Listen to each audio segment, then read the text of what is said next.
Hola, ¿qué tal amigos?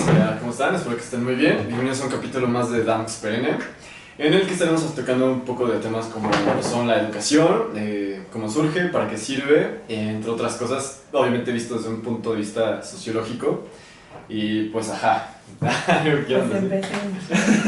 Bueno, pues así a grandes rasgos, vamos a hablar un poco de todo este proceso educativo.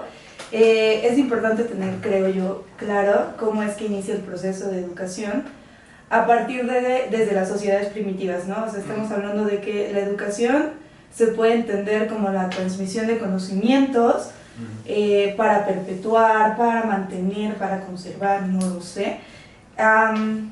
Pues tanto aspectos culturales de una población como tradiciones, como valores, costumbres, todo eso que va conformando a una sociedad y que la va haciendo, la redundancia, una sociedad, ¿no? Entonces, podemos entender eso como educación. No sé, ¿ustedes qué opinan? Pues es que, o sea, la educación sirve para muchas cosas. O sea, yo lo veo desde el punto de que es como que una herramienta para adiestramiento de las sociedades.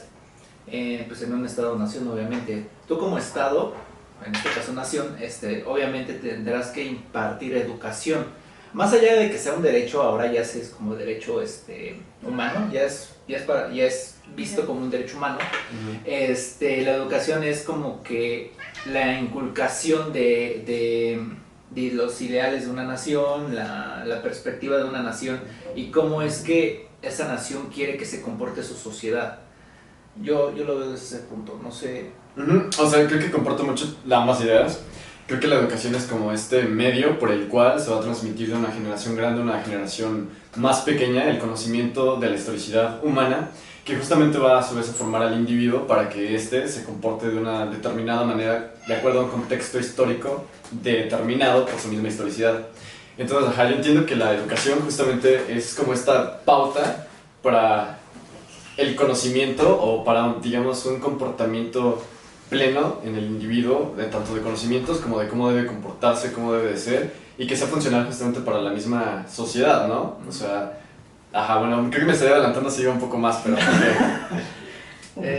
Es que no sé, o sea, todo este ámbito de la educación nos viene pues, rigiendo desde que somos bebés, ¿no? Casi desde bebés, o sea, porque, por así decirlo, se puede hablar de una educación madre desde que estamos en casa, o sea, desde que cómo nos crían nuestros padres, o cómo nos crían nuestros hermanos, toda esa amalgama de conocimientos que se nos transmiten, ya sea desde manera empírica o desde manera así de las chanclazos, vaya, son una forma de educación desde el núcleo familiar. Entonces, pues no sé, o sea, ¿ustedes qué más tienen que decir con esto? Porque entendemos que es un ámbito muy grande, ¿no? Que incluso, ¿no? Hay autores que dicen que no podríamos hablar como tal de educación, porque la educación es una cosa, la enseñanza es otra cosa, claro. La instrucción es otra cosa. O sea, al final de cuentas vamos a entender, o para hacerlo en términos un poco más simples, como la educación como un proceso de transmisión que como tú mencionas, se vuelve un derecho humano, pero ¿por qué se vuelve un derecho humano? ¿Por qué la hablamos como una educación obligatoria? ¿Por qué en algún punto la educación se vuelve gratuita, por ejemplo? O sea, ¿qué es el trasfondo que tiene la educación y todo este proceso de enseñanza para que se vuelva, por ejemplo, un derecho humano? Que esa concepción de hecho es más moderna en sí misma, ¿no? Porque antes no se tenía previsto todo eso, por eso es que justamente la educación está toda un contexto y a una historicidad determinada, ¿no? Porque justamente no vas a entender lo mismo la educación lo que es ahorita a lo que era en tiempo atrás, ¿no? O sea, por ejemplo, los griegos, los romanos no era el mismo concepto de educación al que tenemos hoy en día. Y esto justamente parte de la misma idea de que, pues, se supone que partimos del conocimiento que tiene que ser como necesario lo que la sociedad requiere en ese momento, ¿no? O sea, tú enseñas a astrónomos o a médicos para que justamente te puedan curar a esa misma sociedad, ¿no? O sea, lo que, digamos, enseñas o transmites lo que es necesario. Entonces, partiendo de esa idea, podemos justamente decir que estamos, como tú también decías, quiero rescatar esa idea, que justamente estamos como limitados o estamos como predispuestos desde el momento en que nacemos con el lenguaje, ¿no? Porque justamente nos manejamos con simbolismos y con tecnicismos, con la lengua, que está justamente, también estas mismas determinan al sujeto, ¿no? Que sea como de una manera u otra. Sí, y retomando un poquito más sobre este rollo que dice María de que la educación ya es vista como de un derecho humano, pues es más que nada después de la posguerra, de la Segunda Guerra Mundial, posguerra, en donde ya se imparte todo este rollo de los derechos humanos, derecho a la vida, todo ese, por más que nada los crímenes de guerra. Entonces, la educación es vista como un derecho humano porque es el simple hecho de saber lo que hay allá afuera en la sociedad. Yo lo veo desde ese punto. O sea, el derecho de saber cómo sirve una causa, cuál es el concepto de tal, cuál es la historia de tu barrio incluso, ¿no? Entonces, es ese derecho universal, por así decirlo, derecho humano, hacia el conocimiento que te pueden impartir, ya sea desde el conocimiento que tú mismo ves, desde que tú mismo investigas, o incluso en el conocimiento ya en instituciones escolares.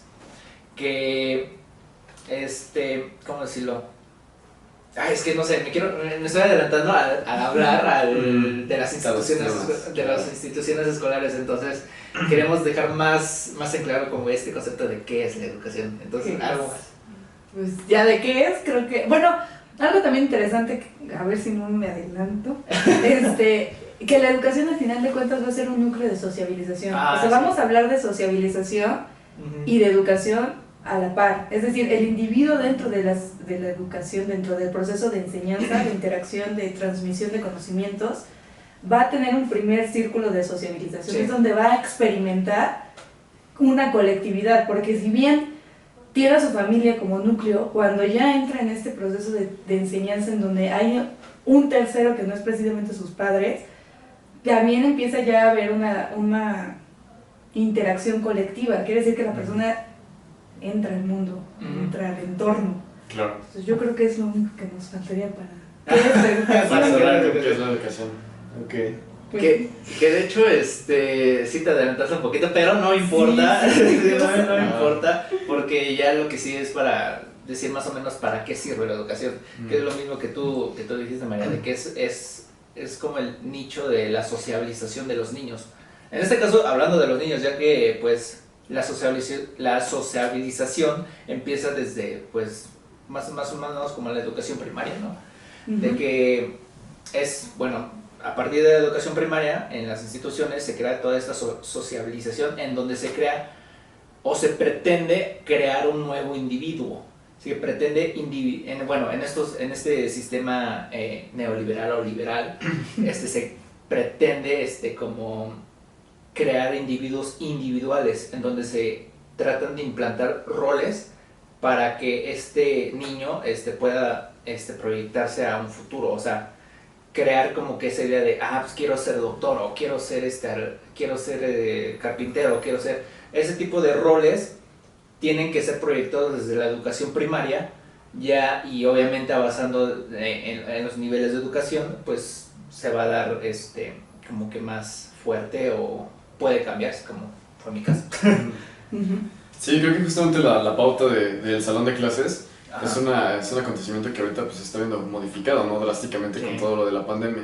Pero justamente, o sea, en un salón de clases te desarrollas como individuo, ¿no? Porque como decía María, es como este primer, digamos, proceso en el que el niño, el individuo, justamente se separa de la familia y empieza como a convivir con personas ajenas a su realidad de él, ¿no? Con personas ajenas a la realidad que se vive en su casa, al trato que tiene con los padres, inclusive la maestra, ¿no? Que la maestra juega un rol muy importante y tiene un simbolismo que sea una maestra los primeros, digamos, años de escuela y no un maestro varón. Porque justamente se asocia más con esta parte de la maternidad, de la ternura, de la delicadeza. Sí. Entonces justamente como que intentan a través de esta parte de que sea una mujer quien imparta las primeras, digamos, como materias. Como materias, justamente la conexión del niño con la maestra para esta parte de la confianza y que justamente el individuo pueda, pues, digamos, como formarse plenamente y también al mismo tiempo no se sienta como, pues, extraño.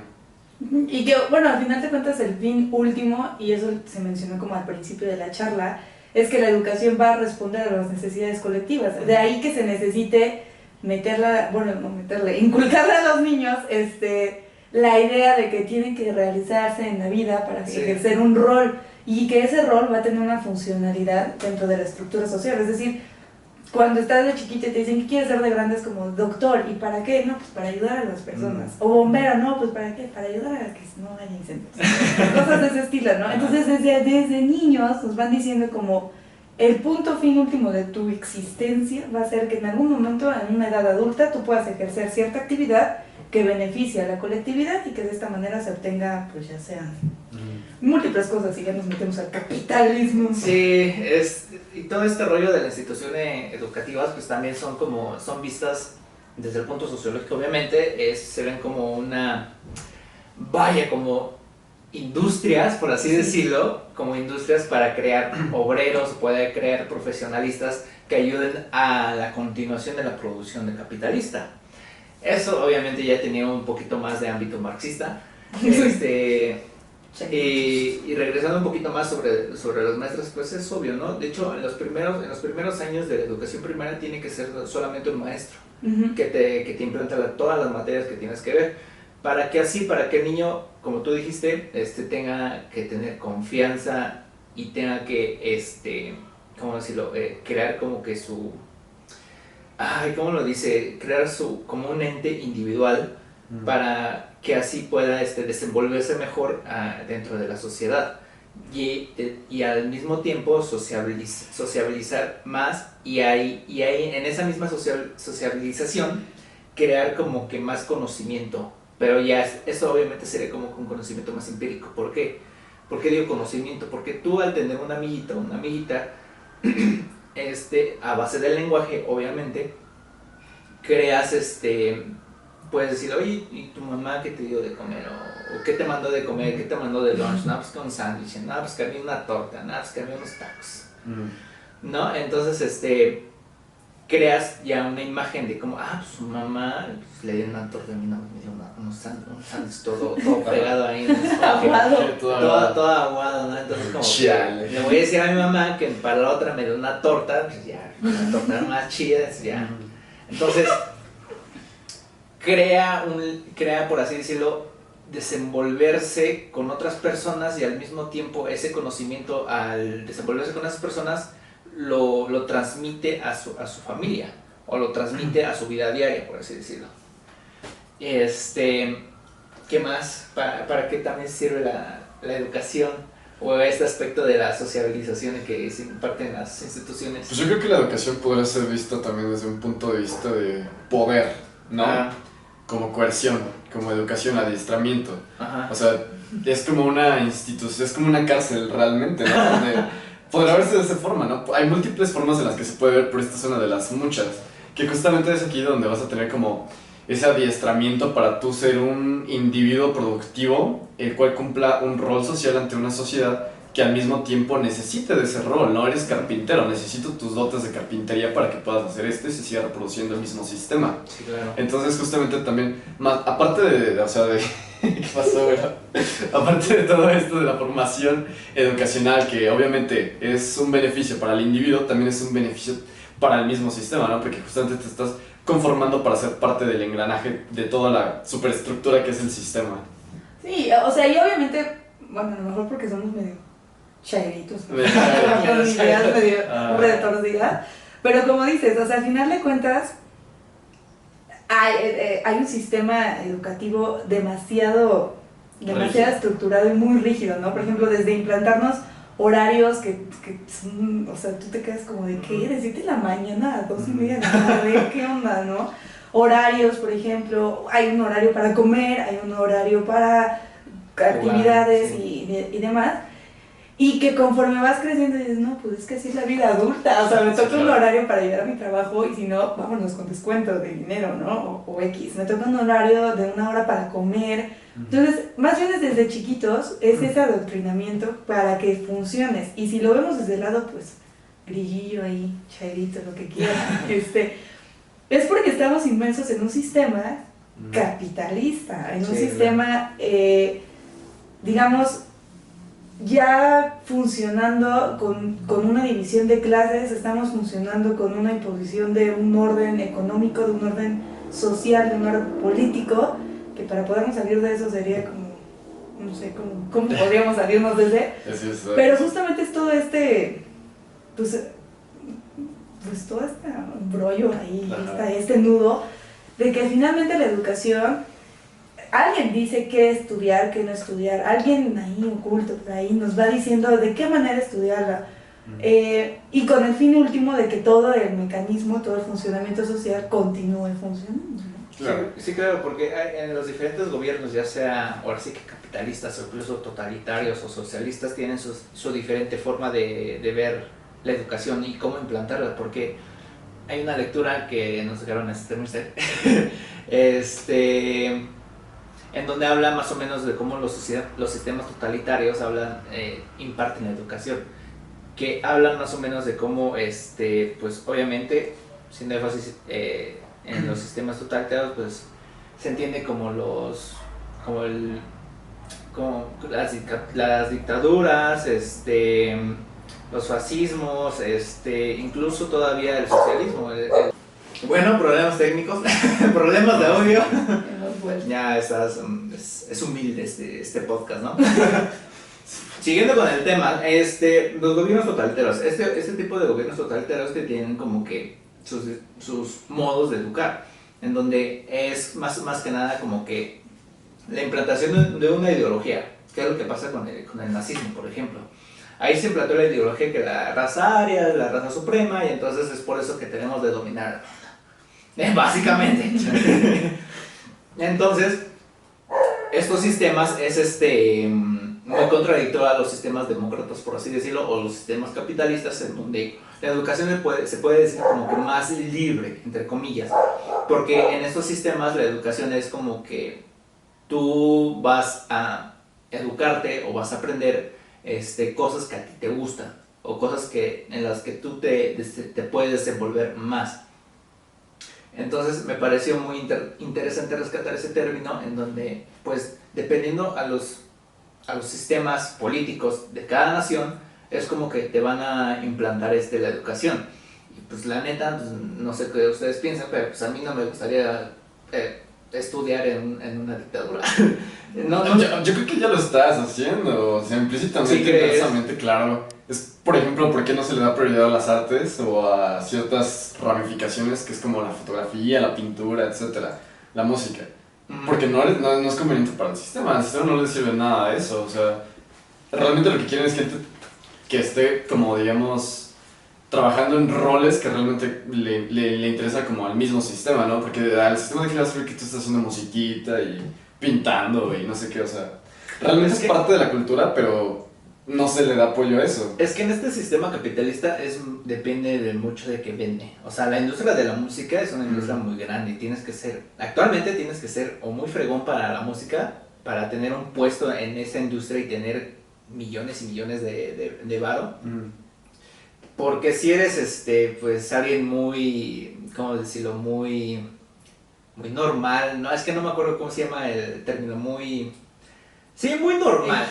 Muy X, vaya, muy X, la neta no la vas a levantar hasta que por alguna razón u otra, un rayo de luz, de esperanza, de suerte, pues algún famoso te escuche y es como que, este vato sí la arma. Entonces es más que nada suerte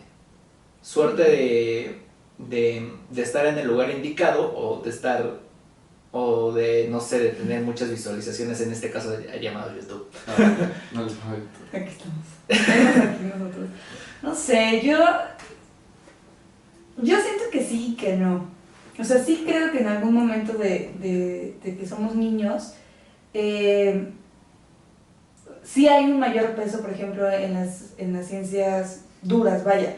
Yo sí recuerdo tener presión en esas materias que me daba una, y por ejemplo en las otras materias que sí lograba pues medio sacar mis calificaciones, vaya, como que se les desmerita. O sea, no es que valgan menos, pero se les desmerita muchísimo, porque por ejemplo, bueno, es que no sabría cómo ejemplificarlo, pero supongamos, bueno, no tampoco, a ver, es que es más fácil así como yo lo voy a entender. Okay. O sea, por ejemplo, a la escuela que yo asistí, no es como que matemáticas valieran... Escuela de monjas. No, otro tema en otro momento. Pero por ejemplo, a la escuela que yo asistí, no es como que en mi boleta saliera 20% matemáticas 10% física, así, o sea, las materias divididas en porcentajes, Sí. sino que cada una valía exactamente lo mismo, o sea, para sacar 10 en una tenías que hacer las actividades que se te pedían, ¿no? Pero sí recuerdo que cuando vas creciendo te dicen como, oh, ¿sacaste 10 en matemáticas? No, sí eres súper inteligente, guau, que no sé qué, no sé qué. ¿Sacaste 10 en dibujo? Ay, sí, sabes bien, y sabes hacer una carita feliz y ya pasas, ¿no? Entonces es más bien porque a medida que vamos creciendo se les va desmeritando estas materias la relevancia que podrían llegar a tener, lo vemos en nuestra carrera. O sea, nosotros estamos súper emocionados con la carrera, pero sabemos que en la bolsa laboral que se viene nos va a tocar un trabajo duro, ¿no? Y es porque justamente cuando vas desmeritando, entonces va cayendo hasta que de niños te das cuenta de que sí. Ay, ¿vas a estudiar filosofía? No, ya. Ay, ¿qué vas a estudiar historia? No, está muy bonita, pero qué bueno. Eso es amor a la carrera. Como que esa toda denigración hacia las carreras, ¿no? Es como estigmatizarlo, ¿no? Justamente por lo que es o no productivo o no para el sistema. Exacto. ¿Para qué le sirve a alguien que esté... al sistema, ¿para qué le sirve a alguien que esté consciente de que lo están súper explotando y de que hay toda una maraña de trucos por detrás del sistema que se ve tan bonito? Ay, no, tú compra tu iPhone, ¿no? Tú compra tu supercarro, no te preocupes. No sé. Ajá. Y pues es como de, a la madre, ¿qué? Sí, o sea, es todo este rollo de las materias es como que, pues obviamente le van a dar más hincapié o más importancia a las materias que le sirvan al sistema. Por ejemplo, en este caso, nosotros que estudiamos sociología, pues sí, todos los días, o bueno, casi todos los días, o alguna parte de nuestra carrera siempre nos han dicho, no, te vas a morir de hambre, ¿no? Sí. Porque... Entonces digo, ya cállate. ya lo sé. YouTube nos va a ayudar. Retomamos. Retomamos otra vez por las técnicas. Más que nada por web. Esto ya va a mejorar. Bueno, retomando un poquito más sobre cómo percibimos la educación actual en los tiempos de COVID. Pues, tú estabas hablando, ¿no? Ahora sí. yo voy. Basta, porque la verdad no me acuerdo. Bueno, yo lo veo de una forma, es que muy complicada, porque tratamos de replicar un sistema presencial de forma remota. Entonces no podríamos decir que es como que un sistema remoto, bueno, a distancia, perdón. Es más que nada, es como que un Frankenstein pues el maestro explica este concepto, o los maestros de matemáticas tienen su pizarroncito y se ve todo este rollo. Entonces, yo creo que actualmente todo este sistema educacional pues sí tiene problemas, más que nada porque muchos alumnos o jóvenes o chavos o niños pues no le agarran la onda a esto, no entienden los conceptos o no entienden muchas cosas. Algunos sí, obviamente, pero otros, que es un poquito más de la mayoría, pues sí no está agarrando pues el pex de todo su temario de primaria, secundaria, incluso de prepa. Y que muchos chavos de prepa también se quieren, pues ahora sí que salir de la escuela, porque pues, la neta no les está gustando todo este rollo de las clases a distancia, y es un gran problema para, pues ya, pues sobre todo para una generación, ¿no? Que es lo que hablamos mucho en clases, que pues es más que nada la pérdida de toda una generación de alumnos. Claro, es como decía un profe, ¿no? Justamente con todo esto de las implementaciones de la educación remota. Por ejemplo, los médicos, ¿no? Que tienen que estar como todo el tiempo practicando, yendo a los hospitales, viendo los procesos que debe llevar el cuerpo, etc. Imagínate que tú vayas así como, ay no doctor, me duele aquí, yo no claro que debería de tener la práctica, justamente como tú clases en línea, va a ser como de, la madre, ¿qué va a ver? ¿Te duele aquí? Sí, bueno, tómate esto.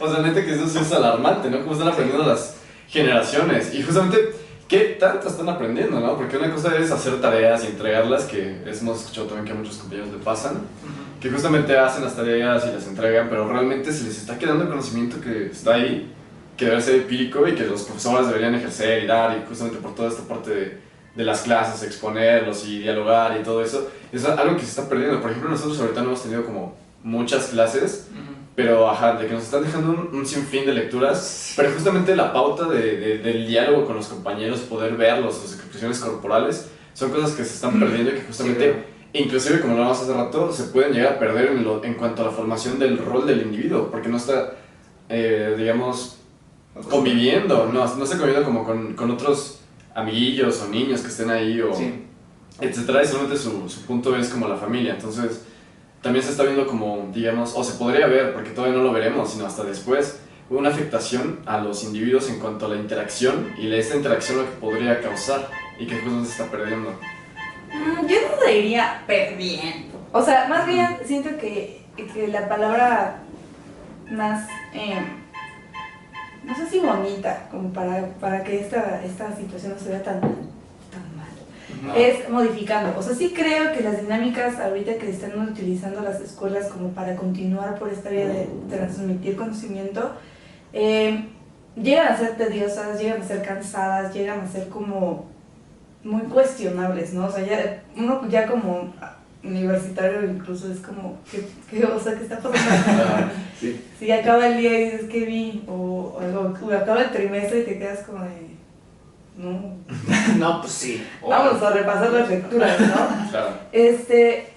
Pero, por ejemplo, podemos ver cómo las interacciones, cómo esta manera de sociabilizar que estábamos justamente hablando hace rato, se ha modificado. O sea, sí es como triste, sí es como melancólico ver, ¿no?, a tus compañeros en la pantalla. Porque al final de cuentas somos una generación que creció con esta dinámica de todos en el salón, los gritos por un lado, y la maestra intentando callar a los alumnos, ¿no?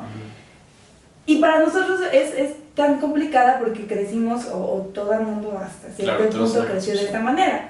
Pero la modificación que ahorita, o que sea en algún momento, cuando acabe o cuando esta situación vuelva a transmutar, veamos, yo sí creo que una de las posibilidades es ver